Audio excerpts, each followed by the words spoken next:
दूसरे चरण के चुनाव प्रचार में सभी दलों ने झोंकी ताकत। भाजपा के राष्ट्रीय अध्यक्ष जेपी नड्डा ने कोयलांचल और संथाल में 3 चुनावी सभाओं को किया संबोधित।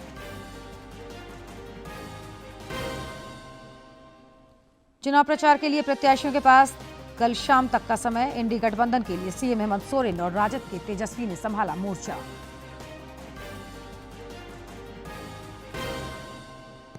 दूसरे चरण के मतदान को लेकर प्रशासनिक तैयारियां तेज। चुनाव की निष्पक्षता को लेकर पुलिस प्रशासन तत्पर। मतदाताओं को भी वोटिंग के लिए किया जा रहा है प्रेरित और जागरूक। और पारा नीचे गिरने से राज्य के अधिकांश जिलों में ठंड का प्रकोप बढ़ा। 22 नवंबर तक सवेरे में कुहासा और मौसम के शुष्क बने रहने के आसार।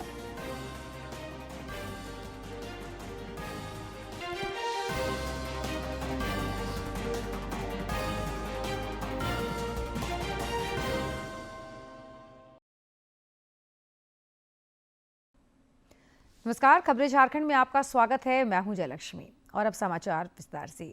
विधानसभा चुनाव के दूसरे चरण की 38 सीटों पर 20 नवंबर को मतदान होगा, जिसके लिए प्रत्याशियों के पास प्रचार प्रसार के लिए कल शाम तक का समय शेष है। चुनावी समर के अंतिम प्रचार वार में सभी दलों ने अपनी पूरी ताकत झोंक दी है। केंद्रीय मंत्री सह भाजपा के राष्ट्रीय अध्यक्ष जेपी नड्डा ने आज विधानसभा चुनाव को लेकर राज्य में 3 चुनावी सभाओं को संबोधित किया और एनडीए प्रत्याशियों के लिए वोट मांगे। इस दौरान उन्होंने भ्रष्टाचार, घुसपैठ और तुष्टीकरण जैसे मुद्दों पर राज्य की महागठबंधन सरकार पर जमकर हमला बोला। में एनडीए के पक्ष में प्रचार करते हुए केंद्रीय मंत्री सह भाजपा के राष्ट्रीय अध्यक्ष जेपी नड्डा ने राज्य की महागठबंधन सरकार पर जोरदार हमला बोला। उन्होंने आरोप लगाया कि हेमंत सरकार बांग्लादेशी घुसपैठियों को जमीन देकर बसाने का काम कर रही है, जिससे झारखंड का अस्तित्व खतरे में है।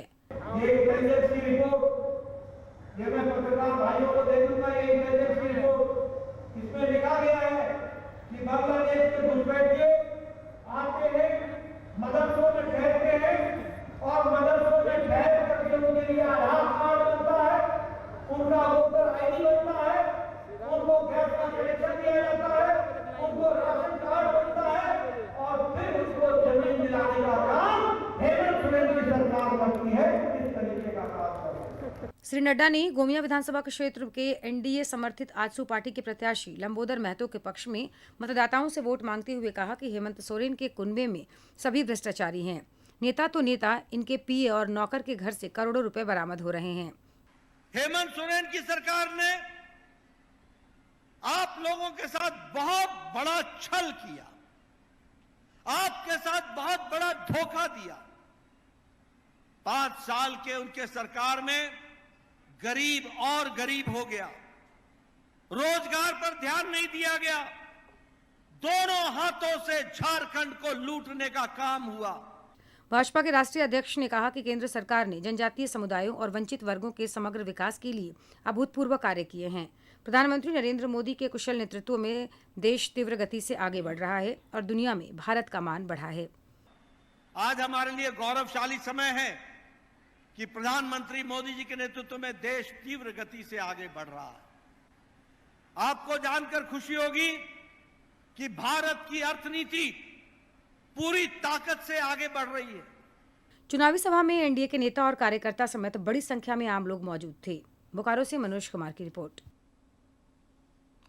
केंद्रीय मंत्री सह भाजपा के राष्ट्रीय अध्यक्ष जेपी नड्डा ने सिंदरी में भी चुनावी सभा को संबोधित किया। इस दौरान उन्होंने कहा कि राज्य की जनता ने सत्ता परिवर्तन का मन बना लिया है, जो राज्य में पहले चरण के विधानसभा चुनाव के सिलसिले में हुए मतदान से स्पष्ट हो गया है। इस चुनाव में झारखंड की जनता ने बड़ा स्पष्ट कर दिया है कि यह चुनाव एक तरफा भारतीय जनता पार्टी और एनडीए के लोगों के लिए उनके मत देने का मन झारखंड की जनता ने बना लिया है और झारखंड मुक्ति मोर्चा, कांग्रेस पार्टी और आरजेडी को उखाड़ फेंकने का मन बना लिया है। ये बात मैं साफ देख रहा हूं।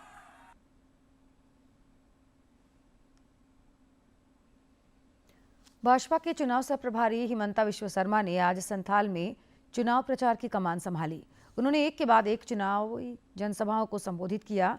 एनडीए उम्मीदवार के पक्ष में गोड्डा के महगामा विधानसभा क्षेत्र में प्रचार करते हुए उन्होंने घुसपैठ और तुष्टीकरण के मामलों पर राज्य की महागठबंधन सरकार पर तीखा प्रहार किया। उन्होंने राज्य की बेहतरी के लिए सत्ता परिवर्तन का आह्वान किया। प्रतिशत थे, लेकिन आज हिंदू घाट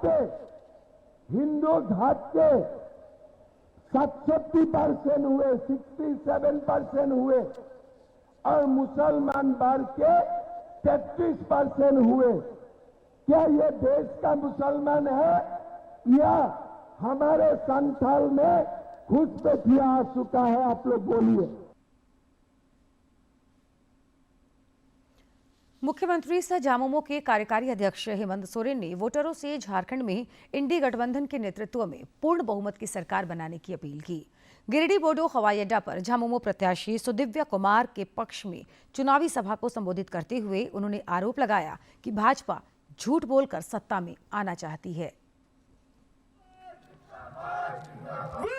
आज आप देखते होंगे कि गुजरात से, महाराष्ट्र से, छत्तीसगढ़, मध्य प्रदेश, यूपी, बिहार, असम, सब जगह से बड़ा बड़ा नेता लोग यहाँ पर आया हुआ है और चुनाव प्रचार प्रसार में लगा है।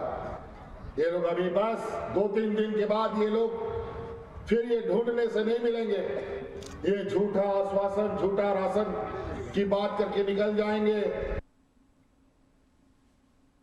झामुमो नेत्री कल्पना सोरेन ने पाकुड़ विधानसभा क्षेत्र के मररवा हाई स्कूल मैदान में कांग्रेस प्रत्याशी निशात आलम के पक्ष में चुनावी सभा को संबोधित किया और लोगों से वोट मांगे। इस दौरान उन्होंने राज्य सरकार की उपलब्धियों की चर्चा की और एनडीए पर निशाना साधा।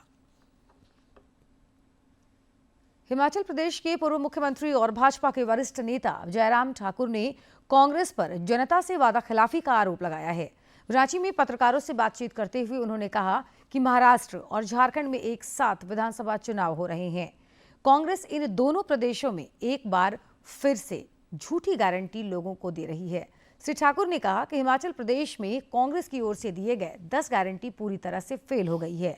उन्होंने झारखंड के मतदाताओं को सुझाव दिया कि वे झूठी गारंटी देने वाले नेताओं से दूर रहें और झारखंड में एनडीए की मजबूत और ईमानदार सरकार बनाएं। प्रदेश में कांग्रेस पार्टी ने सत्ता में आने के बाद उन गारंटियों के विपरीत काम करना। गारंटी थी कि हिमाचल प्रदेश में 18 से 60 साल की महिलाओं को 1500 रुपए हर महीने दे दिए जाएंगे। कैबिनेट की पहली बैठक में यह फैसला लिया जाए, लेकिन हकीकत यह है, सच्चाई यह है कि 2 वर्ष बीत गए, अभी तक हिमाचल प्रदेश में महिलाओं को वो 1500 रुपए नहीं दिए, जबकि मुख्यमंत्री झूठ बोल रहे हैं। बिहार के नेता प्रतिपक्ष सह राजद नेता तेजस्वी यादव ने आज बेरमो सीट से कांग्रेस उम्मीदवार कुमार जयमंगल सिंह के पक्ष में डुंगड़ा फुटबॉल ग्राउंड में जनसभा को संबोधित किया।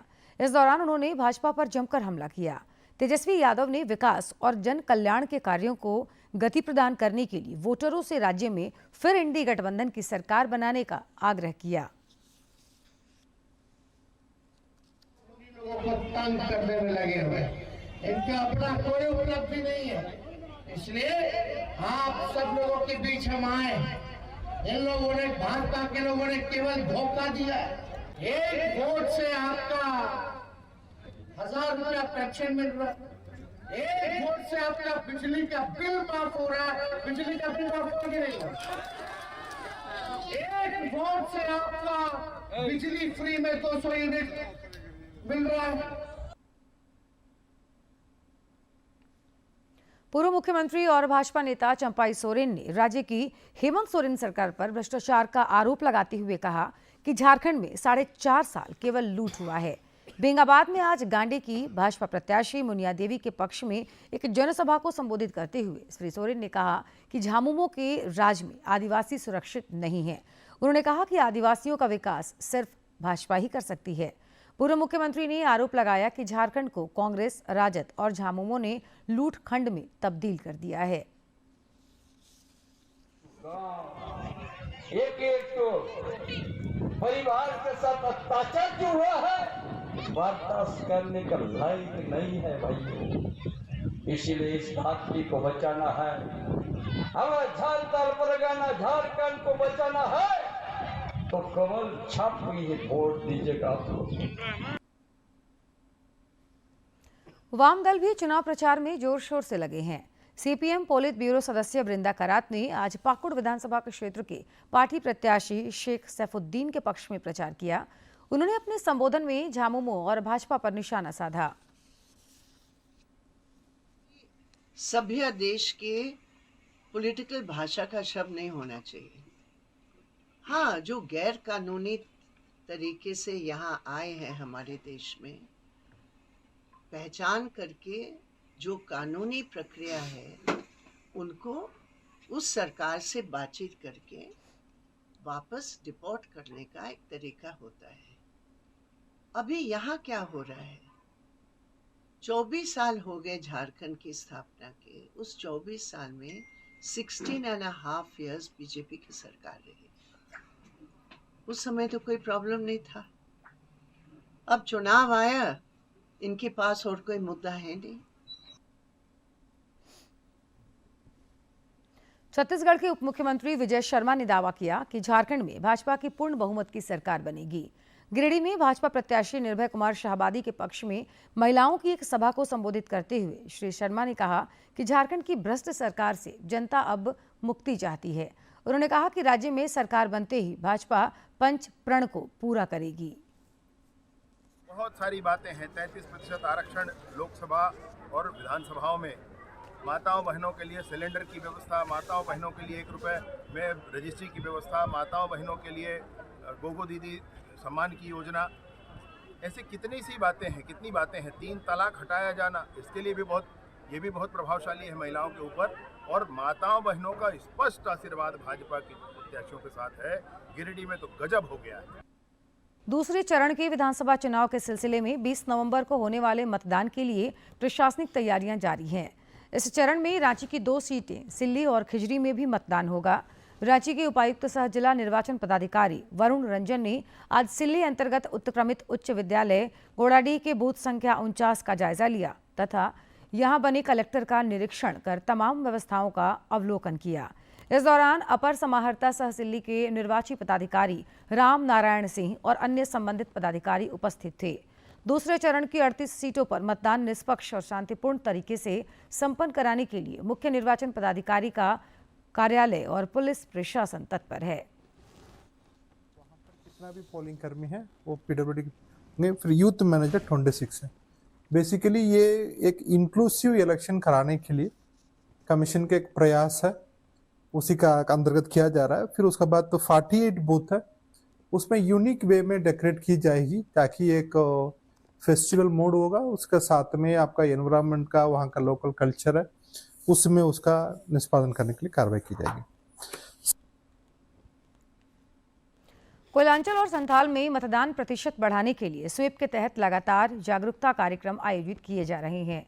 साहिबगंज में बुजुर्ग मतदाताओं को सम्मानित कर सबों से 20 नवंबर को बढ़ चढ़कर वोटिंग की अपील की गई।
जतो हर लहर बुन चला और भोट बुने मा तयम ते उड़ारिया कमी बुन गेला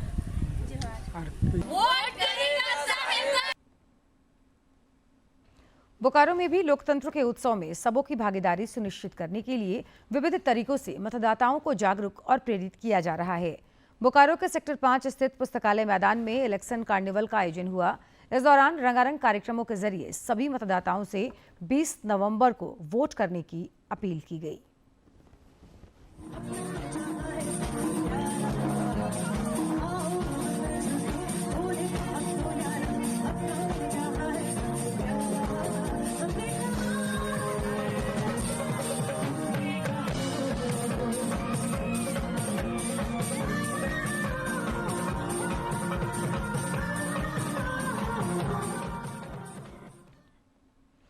और अब बात संथाल के हाई प्रोफाइल नाला विधानसभा क्षेत्र की, जहां से झामुमो के प्रत्याशी के तौर पर झारखंड विधानसभा के स्पीकर रविंद्रनाथ महतो तीसरी बार वोटरों के बीच हैं।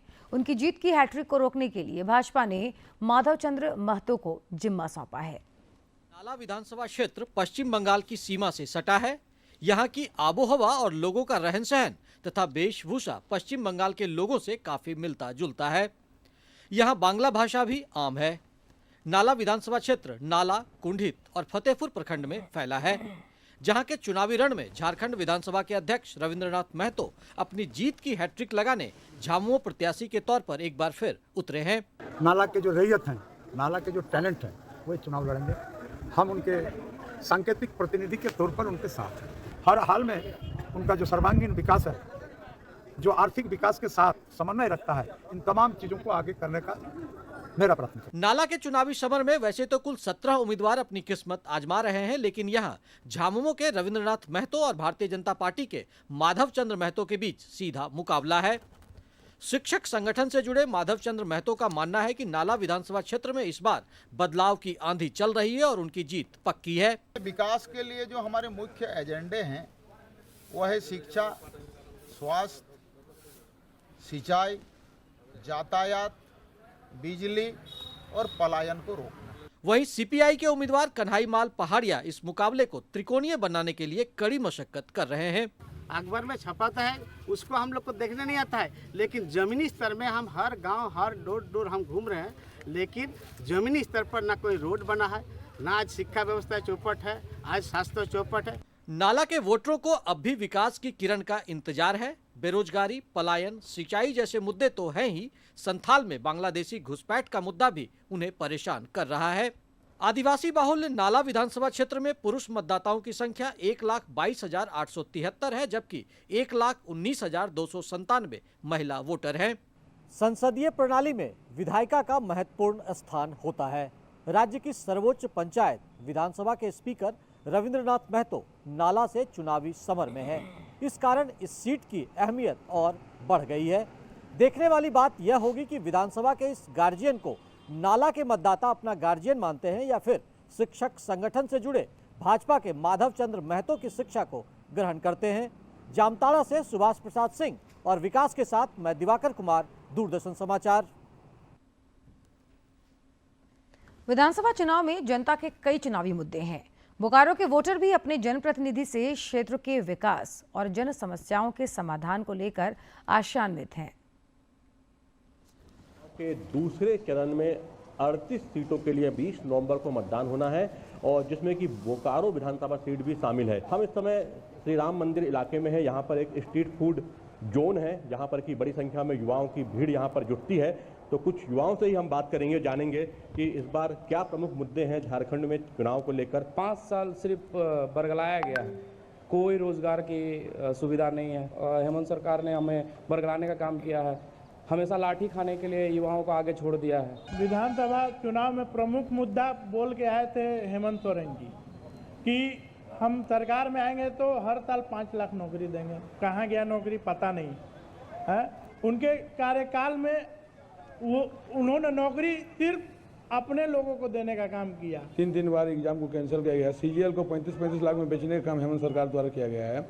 और जहाँ तक बात है विकास का, तो हमारे विधायक जो क्षेत्र विधायक हैं, आज 70 साल में जितना इस बोकारो में विकास नहीं हुआ है उतना विकास हमारे क्षेत्र विधायक जी के द्वारा हुआ है। बांग्लादेशी घुसपैठ बड़ा मुद्दा है इस बार, तो किस तरह देखते हैं? क्या ये मुद्दा लोगों को समझ में आ रहा है? इस मुद्दे को किस तरह देखते हैं? एकदम समझ में आ रहा है, लोग समझ चुकी है। जो जेएमएम सरकार है ये हम लोग को बगला रही है और सबको ला ला के बांग्लादेश में गुजारा अपना वोट बैंक के बढ़ाने के लिए। लेकिन हम लोग हिंदू जगे हुए हैं। अगर हम ऐसे घुसपैठिए लोग को जो जेएमएम सरकार है समर्थन दे रही है, तो आज हमारा ये राज्य और ये देश पाकिस्तान और बांग्लादेश बनने में ज़्यादा समय नहीं लगेगा। वो लोग आके हमारी संपत्ति को, हमारी बहन बेटियों का इज्जत से खेल रहे हैं और हमें इस चीज़ को रोकना पड़ेगा। बोकारो विधानसभा क्षेत्र में जो यहाँ के लोग हैं, उनका कहना है कि यहाँ पर भ्रष्टाचार, बेरोजगारी, पलायन के साथ साथ यहाँ पर जो बांग्लादेशी घुसपैठ है वो बड़ा मुद्दा है और उससे कहीं ना कहीं यहाँ के जल, जंगल, जमीन, रोटी, बेटी और माटी जो है, जो कि बीजेपी लगातार दावा करती रही है, वो प्रभावित हो रहा है। कैमरामैन राहुल चोपड़ा के साथ अजीत द्विवेदी, डीडी न्यूज, बोकारो, झारखंड। पाकुड़ में भी चुनावी मुद्दों की भरमार है और मतदाता उनका समाधान चाहते हैं।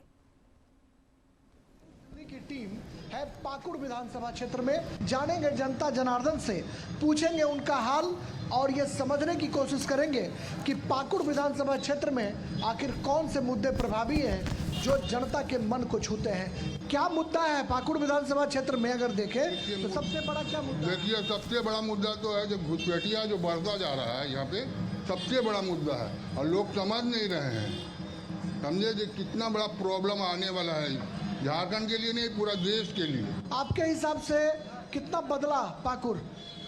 देखिए, ज़्यादा बदलाव तो नज़र नहीं आ रहा है। जैसे हम बात करेंगे पाकुड़ जिला का, तो शिक्षा के क्षेत्र में बात करना चाहेंगे तो वहाँ पे जो है पाकुड़ एक कॉलेज है, केकेएम कॉलेज, वहाँ पर अभी पीजी की पढ़ाई नहीं हो रही है। वहाँ के विद्यार्थियों को महेशपुर और पाकुड़ के विद्यार्थियों को साहेबगंज जाना पड़ता है 120 किलोमीटर, तब कहीं जाके वो पोस्ट ग्रेजुएट का पढ़ाई कर पाता है। और शिक्षा के मामले में कम से कम साहेबगंज जिले में, देखिए साहेबगंज में पीजी, पाकुड़ जिला में पीजी शुरू होना चाहिए। कितना बदला पाकुड़ इस 5 साल में अगर देखें तो कितना बदल पाया पाकुड़?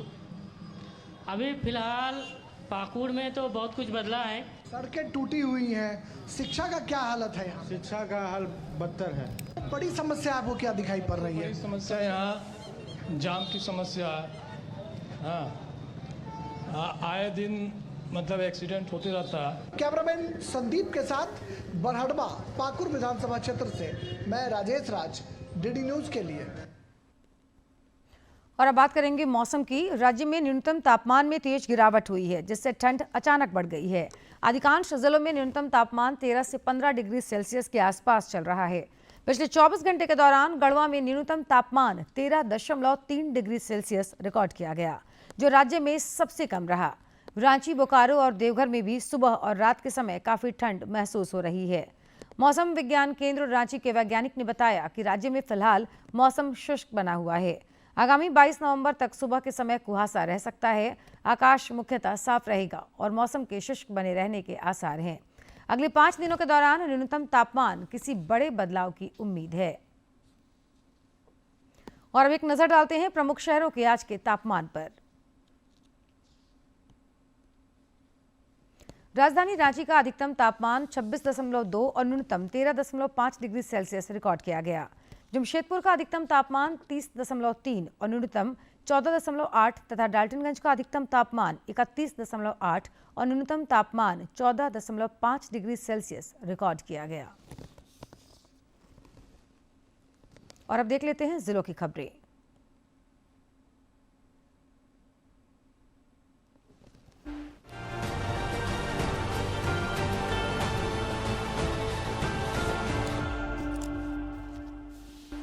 रामगढ़ उपायुक्त चंदन कुमार ने आज विधानसभा चुनाव में दूसरे चरण के मतदान की तैयारियों को लेकर रामगढ़ कॉलेज में बनाए गए स्ट्रांग रूम का जायजा लिया। साथ ही 23 नवंबर को होने वाली मतगणना के लिए बनाए गए कक्ष का भी निरीक्षण किया। उपायुक्त ने अधिकारियों के साथ संबंधित कई महत्वपूर्ण विषयों पर चर्चा करते हुए उन्हें कई दिशा निर्देश दिए। जिला प्रशासन द्वारा आज हरमू बाजार में अतिक्रमण हटाओ अभियान चलाया गया। हरमू में रोड के किनारे जितनी भी दुकानें थीं सभी को हटाया गया। निगम का कहना है कि पिछले 16 तारीख को ही आदेश आ गया था और हमने लोगों को अल्टीमेटम का भी समय दिया था। रांची के जेएससीए स्टेडियम में 17 से 27 नवंबर तक senior women T20 challenger trophy के मुकाबले खेले जाएंगे। इस मुकाबले में शेफाली वर्मा, राधा यादव, हरलीन देओल, ऋचा घोष, स्नेह राणा जैसे बड़े चेहरे खेलते नजर आएंगे। इस प्रतियोगिता में रांची के डोरंडा की और खबरों के अंत में एक नजर मुख्य समाचार पर।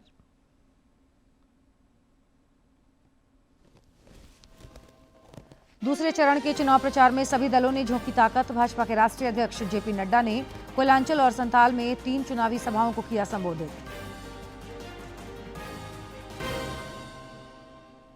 चुनाव प्रचार के लिए प्रत्याशियों के पास कल शाम तक का समय। इंडी गठबंधन के लिए सीएम हेमंत सोरेन और राजद के तेजस्वी ने संभाला मोर्चा।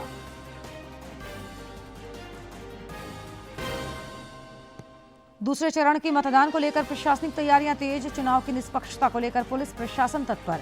मतदाताओं को भी वोटिंग के लिए किया जा रहा है प्रेरित और जागरूक। और पारा नीचे गिरने से राज्य के अधिकांश जिलों में ठंड का प्रकोप बढ़ा। 22 नवंबर तक सवेरे में कुहासा और मौसम के शुष्क बने रहने के आसार।